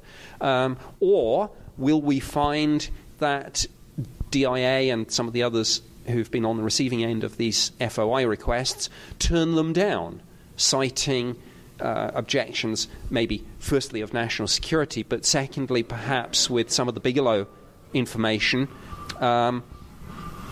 citing the FOI exemption that covers commercially confidential information. So the next stage of this story, I think, the next really interesting stage of the story is going to be the response to those FOI requests, some of which have gone in from people in the UFO research community, others of which have gone in from serious mainstream journalists. And I've spoken to some of them, and I know about some of the requests that have gone in. So that's going to be interesting. Yeah. More videos are going to be coming out. That's another aspect. The question about the so-called meta materials is another aspect. So exciting times for this subject, and a real opportunity, I think, for the UFO community to seize this opportunity to continue the process of mainstreaming this subject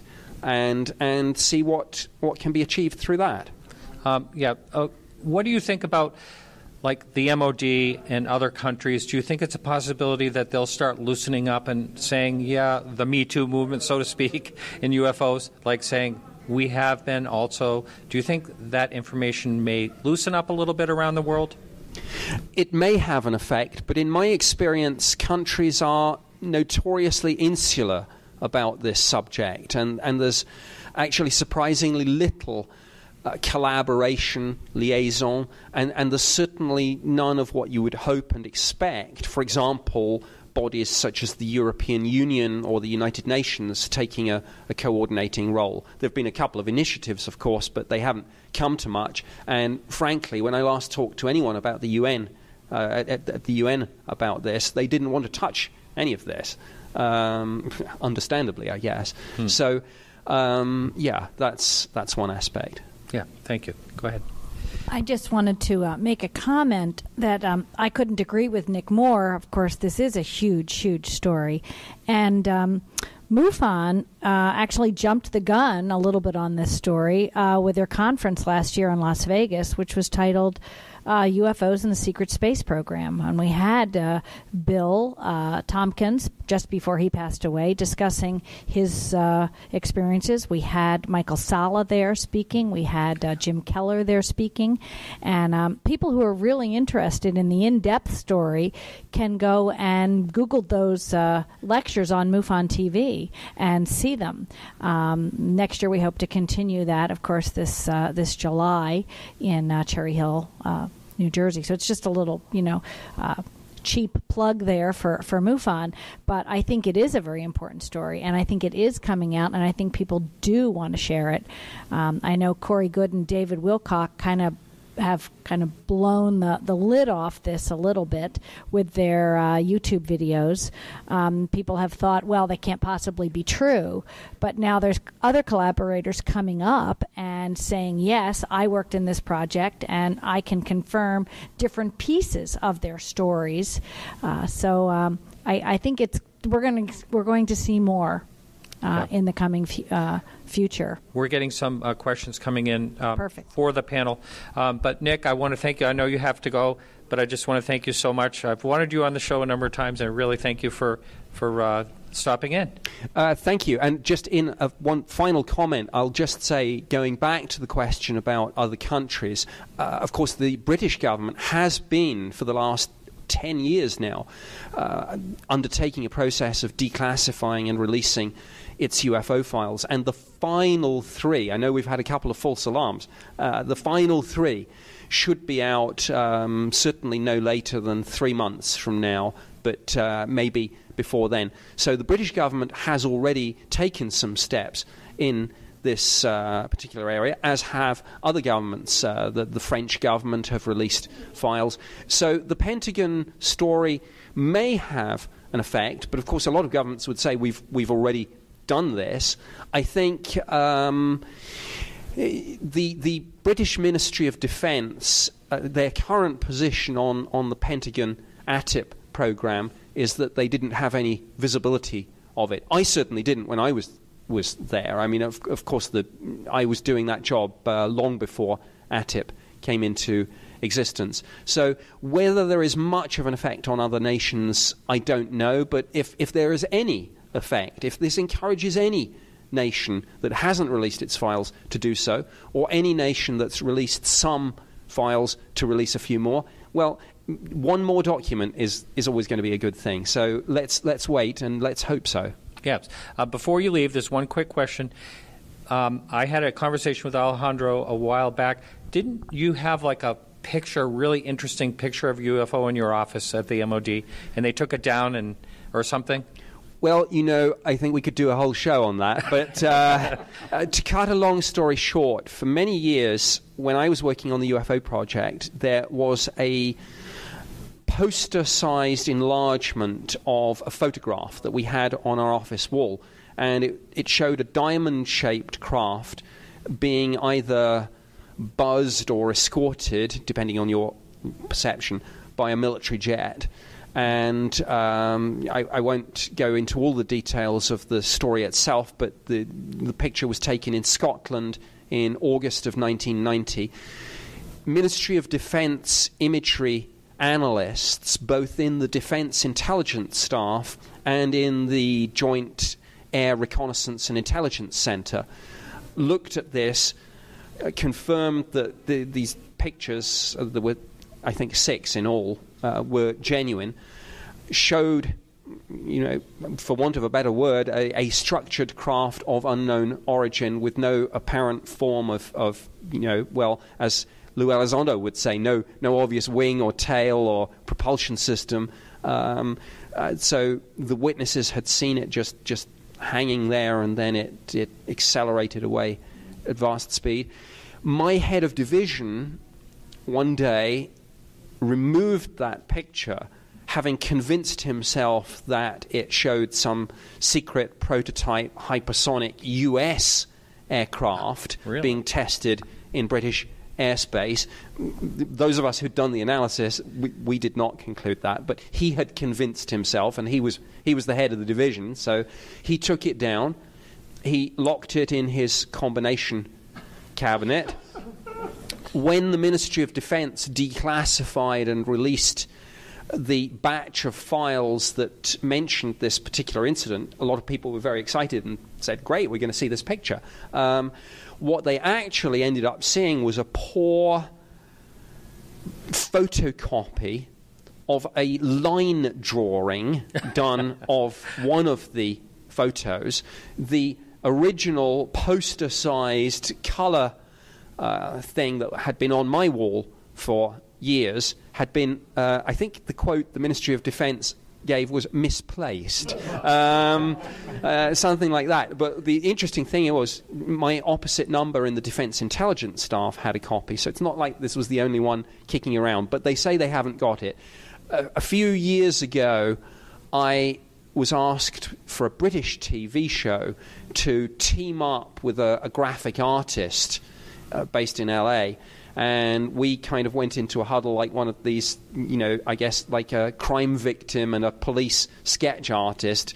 We went through the files, we looked at the line drawing, and we recreated the image. And so there's a recreation of the image out there, but the photos, the negative, and some of the documentation seem to have been mislaid. Yeah, great story. Thank you very much for that. Thank you. And I know the Cash Landrum case, was a diamond-shaped, that they think may have been.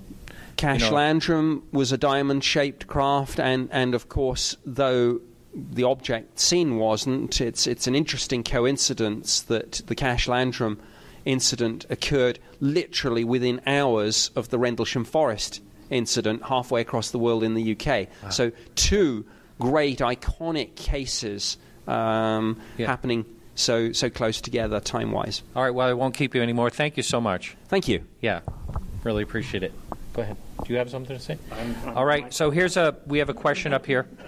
And that is, there's one here for you specifically, Travis. It says, are you specifically disappointed in the portrayal of how the aliens treated you in Fire in the Sky, or was that something that actually happened? Well, my perception at the time was that it was negative. I associated the injured feeling, the pain I was feeling with them.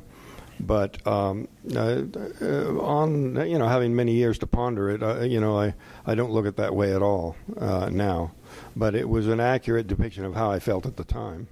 I see. Okay, very good. So this is something I'm not familiar with, but maybe someone else is, and it's for the panel. And what is that? What is your opinion on the bad encounters in SR Carla Turner? Does anyone know that encounter? Carla Turner. I know who Carla Turner is. You know, a bad encounters, like negative encounters. And what was reptilian encounters? What was the question? What's your opinion on the bad encounters? But we'll move on to another question. That one's just a little too. I don't think enough people are familiar with that. So someone wanted to know, where do you think the phenomenon originates? And we kind of went over that. Well, to say that there's nothing new about ufology is quite an understatement. We're looking into researching petroglyphs in our area. These are rock carvings dating back hundreds of years, and these can be authenticated because of the chemical changes that occur in the surface of this and exposed to weather for that length of time. And it's amazing. That it was how much these people regarded their interaction with the sky people as permanent stuff. It was just something you wanted to record in stone for posterity. Very good. Does anyone else have a comment on that real quickly? And we have someone new just popped in.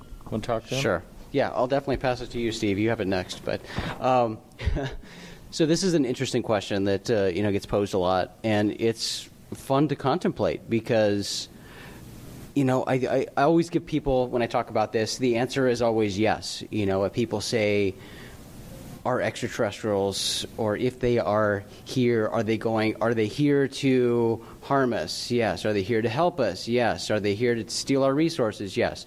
I mean, the phenomena isn't all the same. What we have to look at is humanity, our planet here, and looking at that as an example, as a point of reference. If you have 3 people go into a 7-Eleven, they're all not necessarily going in for the same reason. One might be going in to buy a soda. One might be going in to try to talk their way into using the restroom. One might be going in to rob the place. We all have different motives and reasons for doing what we do. And that's just humanity. That's just us here on our planet. So if we're thinking about the infinite life that is in our universe, there's going to be a lot of everything. There is a lot of everything. So all of the above is always the answer. Yeah, thank you. This is Bob Gross again. I'd like to say, in addition to what you were saying, in my research, I'm finding that it's got to be almost a dialogue. There can be stimulus out there, but you have got to be ready to receive it. And I think that's extremely important in the whole UFO phenomenon. Yeah, good point. This is totally going to set up Steve from what Jason was saying. Yes, I'm setting you up. I've been setting up everyone here. Yeah, you already did that once. Yeah.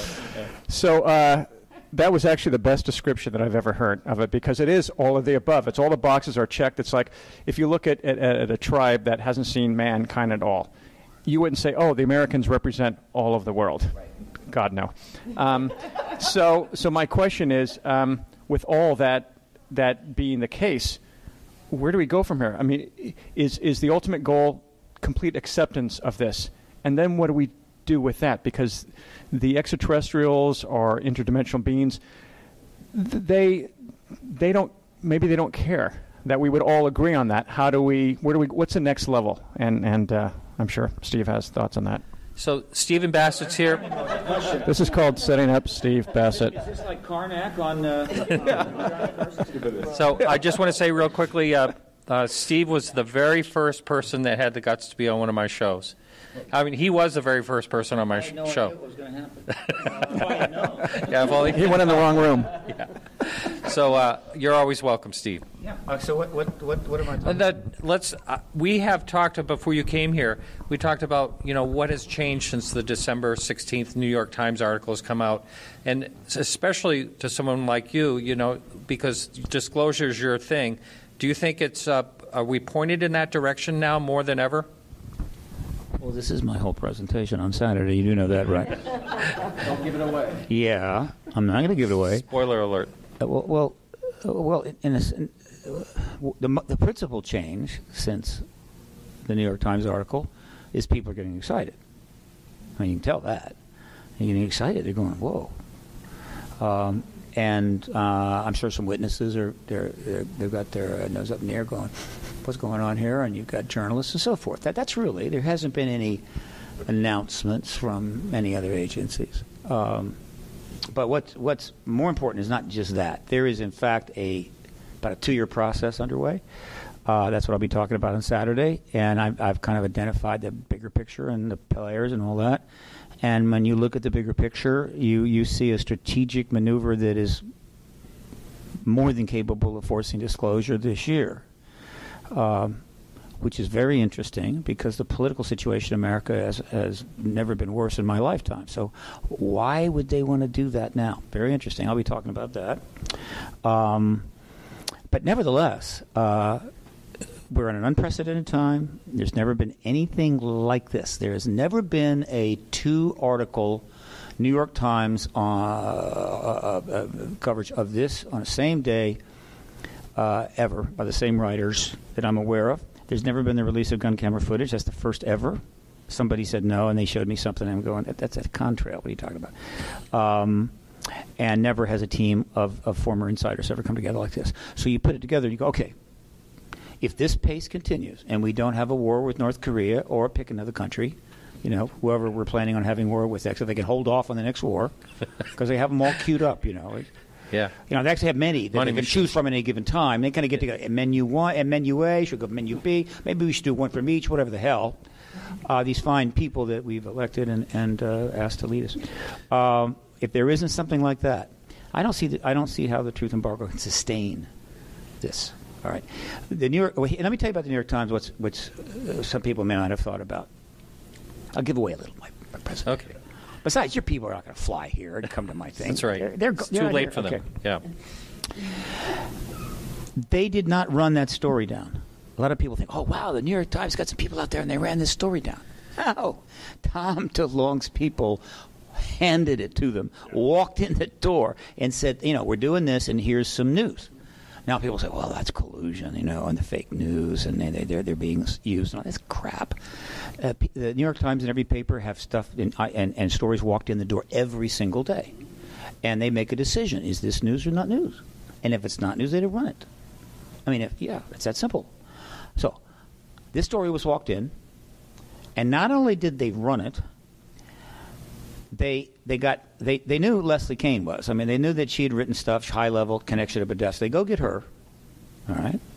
And they say, okay, you're going to write it with Helene Cooper. But we need more gravitas. We want to make sure that nobody just sort of takes this too lightly. And they knew, like I knew, because I talked to him. He was one of the reporters I was working with during the political initiative with the Clinton campaign, that a former longtime New York Times person, Ralph Blumenthal, Pulitzer Prize winner and nominee, both, two nominees, one win, is, how would you say, involved in the issue with something coming? And so they got him to. So you've got two articles, written by these three people, and one is a New York. That's the New York Times going way beyond just, okay, we'll write an article. So in a sense, the New York Times basically said, and we've known about this issue always.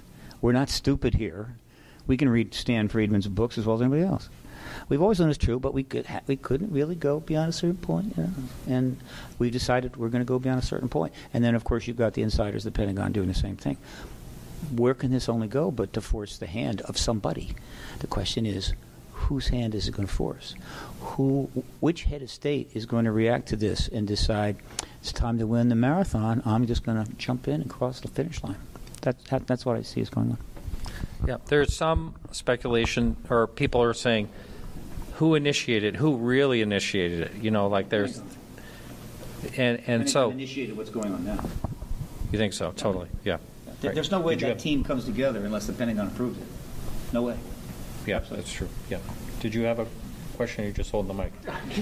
He's a mic holder. All right. I'm going to ask: is there anyone sitting in our studio audience that's still awake? I mean, has a question? Does anyone have a question for any of the panel up here that you can think of? Oh, we really got him on fire there. And no questions. Okay. You have a comment? Go ahead. Yeah, this is Jim again. Think of this disclosure as a stool, and you have to have more than one leg. This table right here is a big part of that one leg that has put us at this point.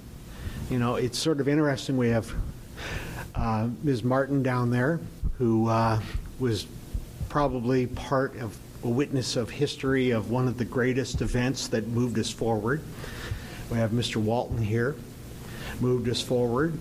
Without Mr. Friedman, there wouldn't be Roswell, and the only one missing is Whitley Strieber in the book. And so disclosure isn't just from the government. It's been from people in this community, because where would we be without those four stories right there?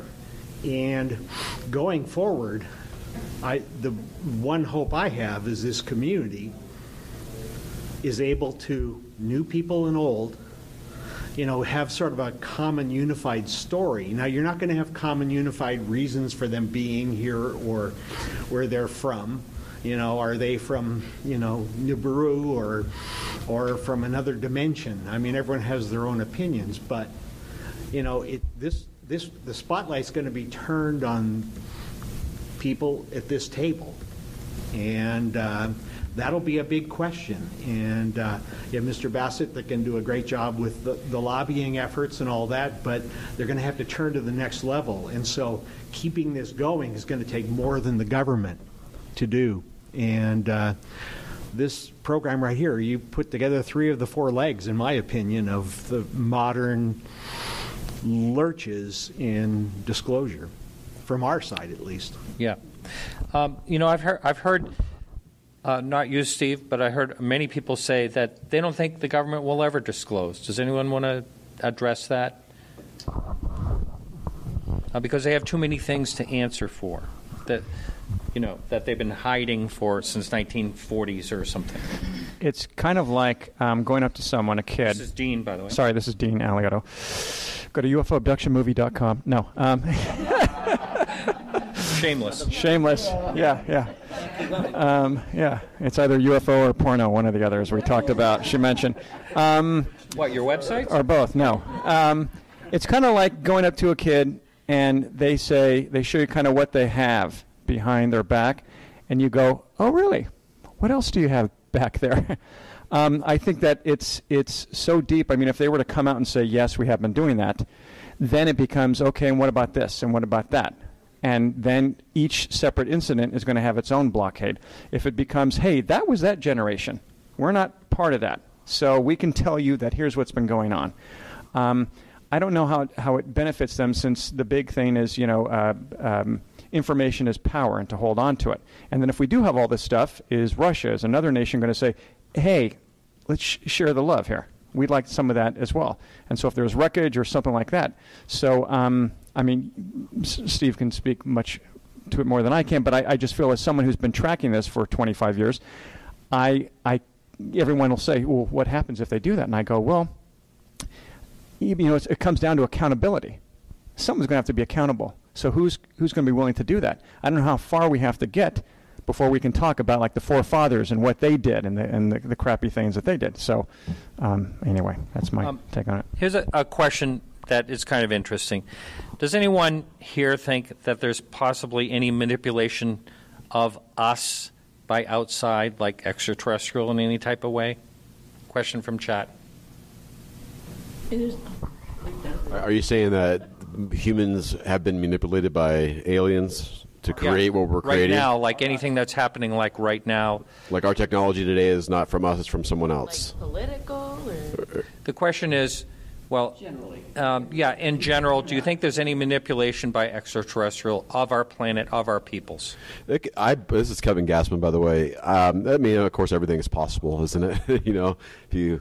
Is there mind control? Are aliens controlling a certain sect of our population? Is that what's going on? Are half of our population controlled by one race, another half? I mean, it's all speculation. We don't know. I don't know if anybody else has a comment on it, but.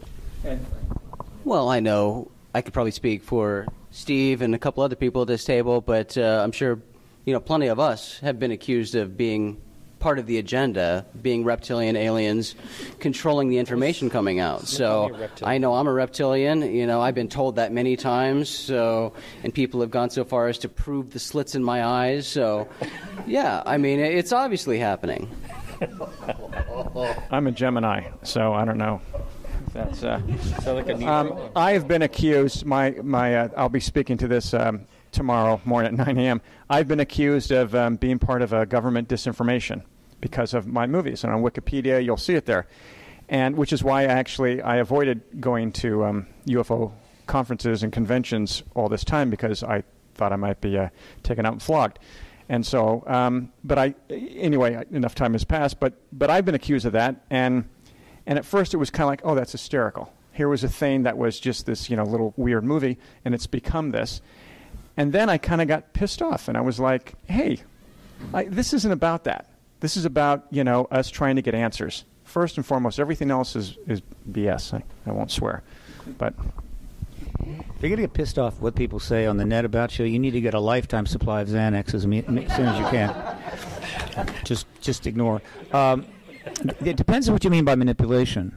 The answer is yes. But in terms of what we know that would come under the heading of manipulation, I think for sure, is fairly straightforward. If they're flying around in the skies and being seen or allowing themselves to be seen, they're affecting our world, our perceptions. They're generating stories. They're generating articles and papers and so forth. When Whitley's book came out and memory leakage started, I was wondering, is that something they could have prevented? Could they have tightened people up more? Are they deliberately allowing some leakage to take place? Because obviously the emergence of contactees and their stories put a lot of pressure on the truth embargo and manipulation. They keep showing up in England every year with more crop circles, and they make sure to go back to the same places, so we definitely will see it happen, as opposed to maybe put one up in Kazakhstan, right, and be found 8 months later. And then every year people get more ultralights and special cameras to try to catch them doing it. No problem. They keep coming back. That's affecting us. They take material from animals, particularly cattle. They could drop the cow in the middle of the Pacific. They leave it there to be found and generate more awareness. So they are manipulating us, certainly in that sense. To what purpose? Well, everybody has a theory about that. That I can speak to. In terms of controlling people, putting messages in their head, guiding us, directing us, well, that's just the paranoia of the net being driven by dysfunctional government, which has lost the trust of the American people. So the net takes everything and runs with it as far as it can go. But they are altering our view. It is clearly intentional. And then the question is why. And hopefully we'll know soon. Yeah. I think that we have to look at this historically, and dating back to the 1940s, UFOs were showing up around nuclear installations, tests, and the scientists at that time were even speculating that perhaps this was a byproduct of nuclear detonation. And starting in the 1950s, we had warnings from extraterrestrials that they were very concerned about our nuclear weapons. I've been working on 2 studies recently. One is Free's study of experiencers it was my understanding we have about 4,000 participants now. Also on MUFON's experiencer research project with Dr. Don C. Donderi. And I have been comparing the statements that experiencers are receiving. Hundreds of experiencers are receiving. And over again, I'm reading about concern about our nuclear weapons. People are saying, they are writing, that at one time in our distant past, we have reached this level of technological development. And when we reached that level, we destroyed this planet. And now we have come that far, and we are very close to the point where we destroyed this planet in the past. And they don't want that to happen again, and they're trying to stop that. I'm not saying that they're all benevolent, and they're not. But over and over again, I'm receiving this message from experiencers. That was Kathy Murn. Thank you. When I hear, Dean again. Sorry, it's Dean Alioto again. When I hear that we're destroying the planet, I always look at it like kind of an inside joke that the planet has, because we're not destroying the planet. We can't destroy the planet. We can make it inhabitable for humans and for species, but this planet will recycle our, pettiness. Yeah. And so, yeah, exactly. So when we did Nagasaki, Hiroshima, the aliens didn't show up then to prevent it. So why would they show up now? Is my question, and I hope they do, but yeah, exactly. We have about 40 years of experience or research. We have about 40 years. This is Jim again. We have about 40 years of experience or research. They don't ask about our government. They don't ask about who's on TV. They don't ask about our culture. They refuse to answer questions about religion. But they are very concerned about how we treat each other and how we treat our planet. And I see it as looking at it from the outside, but they're not going to do anything. We have to do it for ourselves. And so I don't see anything where they're manipulating. I see a hands-off they have their own reasons for what they're doing, and we don't know as far as, us experiencers and what's happened to us. But as far as them trying to intervene, I don't see that. Well, at the nuclear, with the missiles, where they do the test launching and they take over some of its analog, some of its analog and digital, and they shut it off. So that is a little bit of interception there, right? Well, but think about it this way. I talked to Captain Robert Salas. He was in charge of a flight of ICBMs that was shut down, and it was more, I think, an overt attempt to show our government that we can do whatever we want, but they don't. They don't stop wars. They'll let us destroy ourselves, and that seems to be where we're going. That's where their concern is, though, because here we are, as Kathleen said, through all the studies that you're doing with Free and MUFON, and with my 26 years of speaking intimately and working intimately with experiencers, their concern has always been that we're destroying our planet, and we need to pay attention.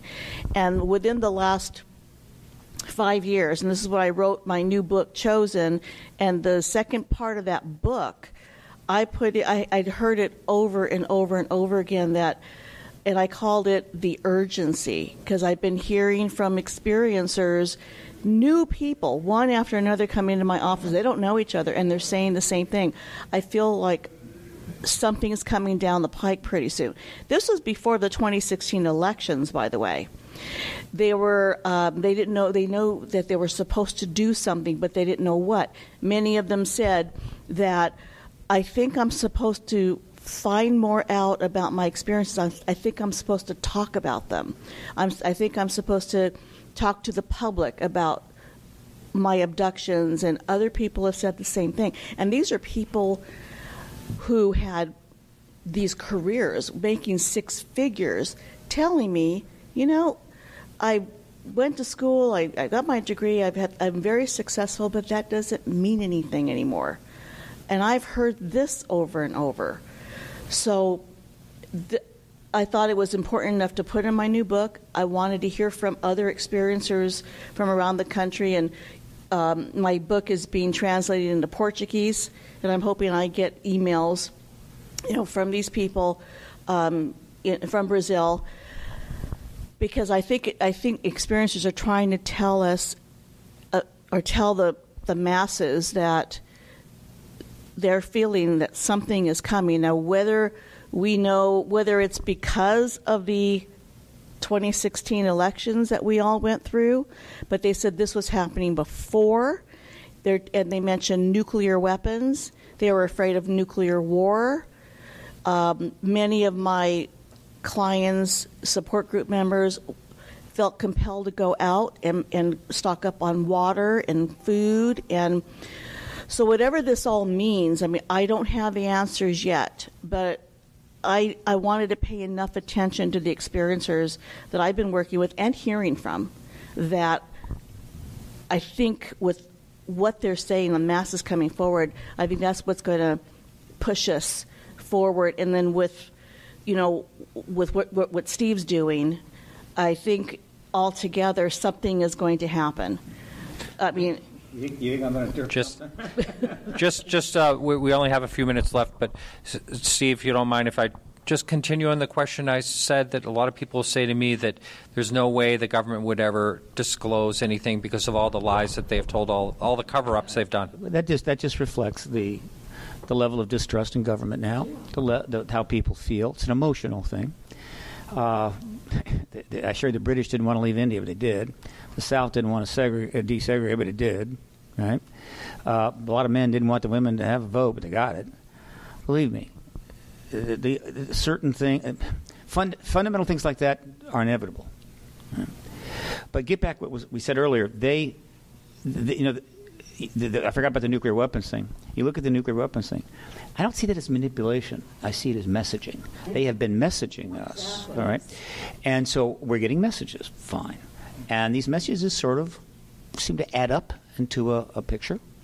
And little things like this. I mean, I've talked with scores of experiencers. I've talked with plenty of researchers who've talked to experiencers, and I've read stuff. I have never read a single or heard a single account of an experiencer saying, I got taken up to the ship last night, and they did an exam, and then they sat me down, and they told me, you need to have more wars. You're not having enough wars.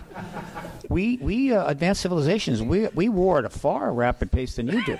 I mean, that sounds silly, but it's not silly, right? So we're getting messages.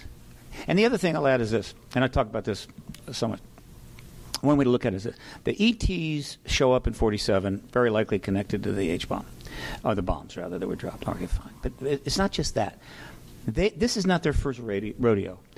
They could come down, or they're watching us, but as of 47, I'm sure they're capable of looking at that particular moment and projecting out within a relatively narrow frame our thresholds on AI, robotics, genetic major capabilities, all right, and so forth and so forth. All of these technological things which are now coming at us, of which we have no ethical basis to deal with yet. We're not making any effort to deal with it, right? It's like, well, you do it. And they see that coming. In fact, they are coming in bunches. It's all compressed. And so what they know is that from 1900 on, but certainly from 1947 on, the technological curve of stuff that we're going to potentially get involved in is going straight up, whereas our, how would you say, consciousness, wisdom base is just right here. And this gap is going to destroy us. And so guess what? All of a sudden they escalate their presence, and we've got ETs coming and going, and it's only 70 years, but that gap is still growing, right? You've got people talking about the robots going to take all away the jobs. Sex robots going to take away sex. We don't have that anymore except with robots. And all this stuff. And we're going to download our consciousness. I'm going, what's crazy about that is it's probably true. And so they're going, okay, before you go there, it's time for you to know about us. It's time for us to have a little chat. It's time for you to get a little wisdom from us and maybe interact, and so that you guys can get through this and actually have a viable civilization. I really think that's what's going on, and I feel good about it. All right. Well, hey, we're out of time, everyone. Hey, look at the camera and wave. And thanks, everyone, so much. Wave goodbye. Yes. Thank you for coming. Thank you. All right. Thank you. All right, everyone. So we'll be back next week at the regular time. And remember to keep your eyes to the sky.